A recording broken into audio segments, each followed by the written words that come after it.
Hi guys, welcome to the next one, day 8, and this is all about who you work with, what spirits or whoever the winter time do you work with or seek.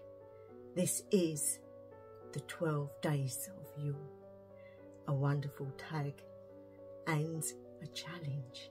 So let's get on with it.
Hail Scarthy, hail goddess of winter, hail to thee who sits alone in the castle of ice, in the winter with her wolves, sister of wolves, goddess but giantess too, one that is beautiful to look upon, mother of Freya and Freya.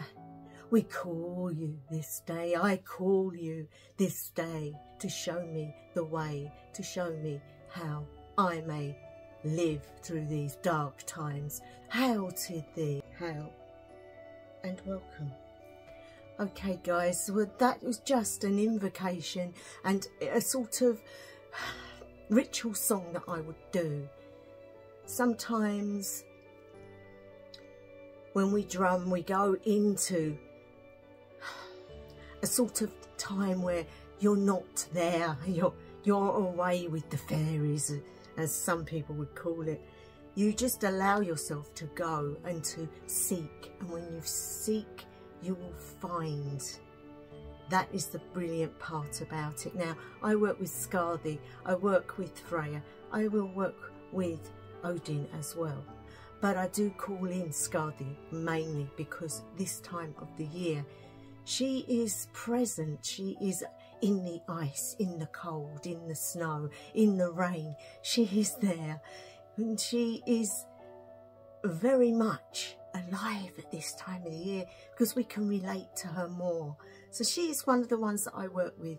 I also work with ancestors, ones that have lived and have much understanding of things and will be there when you need to talk about things. It's also a good time to get them to teach you things. Go to your teachers, go to your higher realms, find out what they have in waiting for you. Maybe study, maybe all sorts of things like learning a new trick to the trade, as they call it. But learning is a big deal at this time of the year because we have the darkness and we have right where we want to be indoors in the warm and snuggled up with a good book or on the computer, obviously, in this day and age.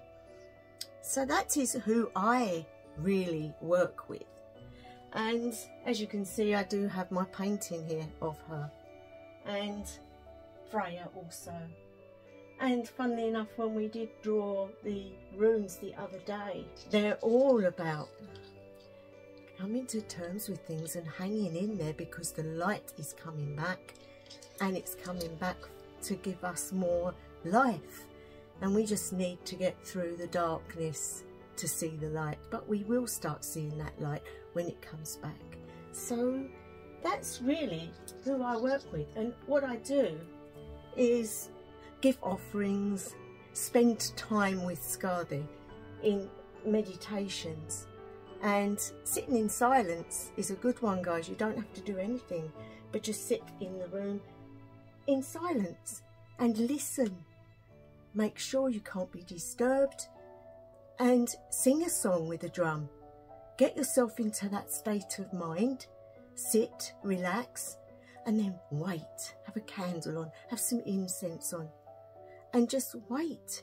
It doesn't matter how long it takes and how many times you have to do it, but if you keep doing it, you will get something come through. You will get a whisper, or you'll get an insight into something, or you'll hear something, or you'll smell something.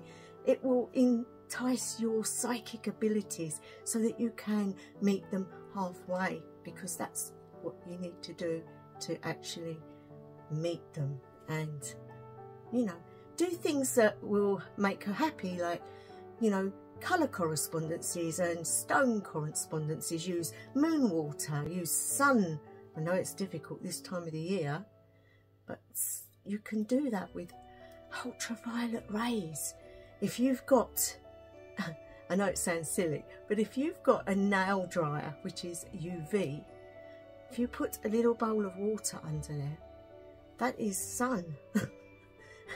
You can get your sun water as well as your moon water, and you can balance it.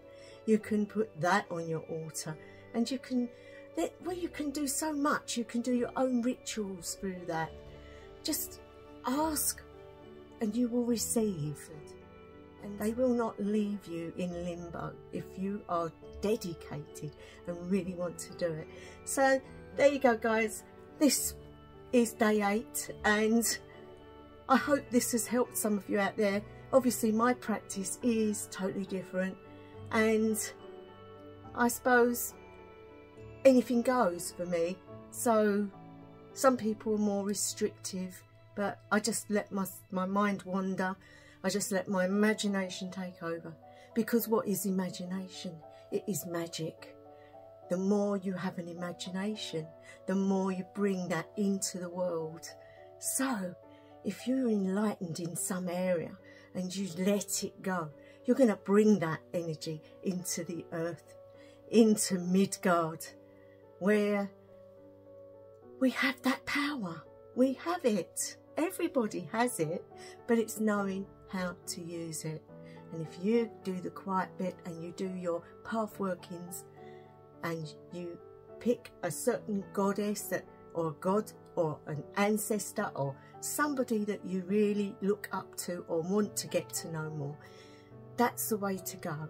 Anyway, I will be back again tomorrow, so have a great evening or daytime from wherever you are, and I'll see you then. So wherever you are, whatever time of day, night or evening it may be, I wish you the best ever. House of the Lang.